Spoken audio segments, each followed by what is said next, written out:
కంచిలోని పట్టు చీరలు వీవస్త్రాలకే అమ్మపడును. మంగళగౌరి గ్రాండియర్ కంచికి దారి Jubilee hills road number 36 Hyderabad. అంటే మీ పెళ్లికి ఎవరైనా సపోర్ట్ చేశారా మన ఆర్టిస్టులు? ఎవరిని ఎందుకు పిలుస్తామండి మేము? ఈ ఇంట్లో ఒప్పుకోలేదు, ఆ ఇంట్లో ఒప్పుకోలేదు. ఆర్టిస్టులకి మాకు సంబంధం ఏంటి? మీరు అప్పటికి యాక్ట్రెస్ గా ఉన్నారు కదా. కోర్స్ నేను ఆర్టిస్ట్ అంతే. నాకు పెద్దగా ఫ్రెండ్షిప్ లేదండి. ఎవరో ఫ్రెండ్స్ అంటే లేదు నాకు, ఎవరు లేదు. ఇల్లు ఇల్లు అన్న తమ్ముడు అక్క చెల్లి నాన్న ఇట్లా మా ఫ్యామిలీలోనే పడి ఉన్నాను నేను. అసలు మేము పత్రికలు కొడితేనే మా ఫ్యామిలీలో ఎవరికి వెళ్ళి తీసుకెళ్ళి ఇవ్వము. అంత పెద్ద జనం అనమాట. ఇంట్లోనే పెళ్ళిళ్ళు చేసుకునేవాళ్ళం. బయటకు వెళ్ళే సాయి చౌల్ట్రీస్ అంతా ఇప్పుడే ఏర్పడింది కదండి. అవును, అప్పుడంతా లేదు. పెద్ద పెద్ద ఇళ్ళు ఆ ఇంట్లోనే. ఇప్పుడు మా ఇంట్లోనే మా అత్తగారి ఇంట్లోనే కోర్టు ఉందన్నమాట. నగిరి కోర్టు మా అత్తగారి ఇంట్లో ఉంది.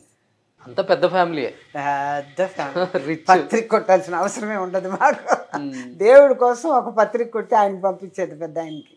సూపర్. బట్ లైఫ్ లో ఏదన్నా కొంచెం బాధ ఉందంటే పర్సనల్ లైఫ్ లో ఇది తప్పితే ఒక్కటే. అది కూడా నాకు కనిపించలేదు పెద్దగా. ఎందుకంటే ఆయన ఒక డెసిషన్ అంటే నేను ఒక డెసిషన్ తీసుకునేదాన్ని. అది కూర్చొని మాట్లాడేలోపు ఏదో ఒక విధంలో వెళ్ళిపోయేది. గ్రేట్. నిజంగా అంటే ఇంత వయసు వచ్చినా కానీ ఇంత స్టబన్ లేడీ, ఇంత ఐరన్ లేడీ ఉన్నట్టుగా మాట్లాడతారు. నాకు అది ఇష్టం అండి. ఉన్నది ఉన్నట్టుగా మాట్లాడాలి. నేను ఎవ్వరి మీద ఆధారపడలేదు. అది కూడా మెయిన్. నేను నీ మీద ఆధారపడ్డానని అనుకోవద్దయ్యా. నా వల్ల అవుతుంది.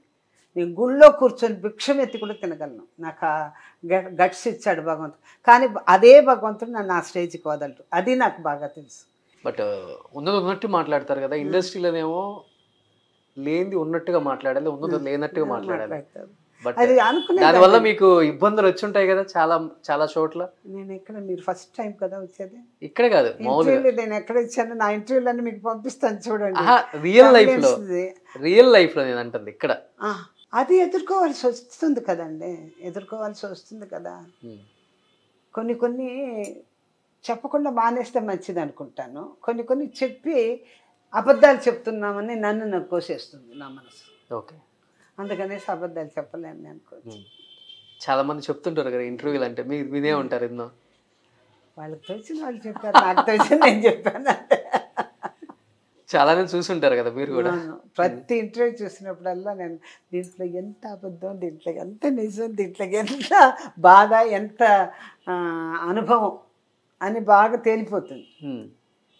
చూసారు కదా ఇండస్ట్రీని వడకట్టి. ఎవరితో చేయలేదండి, ఏ డైరెక్టర్ గారితో చేయలేదండి, ఏ ఆర్టిస్ట్తో చేయలేదండి. నాతోటి ఆర్టిస్టులు అందరూ దాదాపు చనిపోయారు.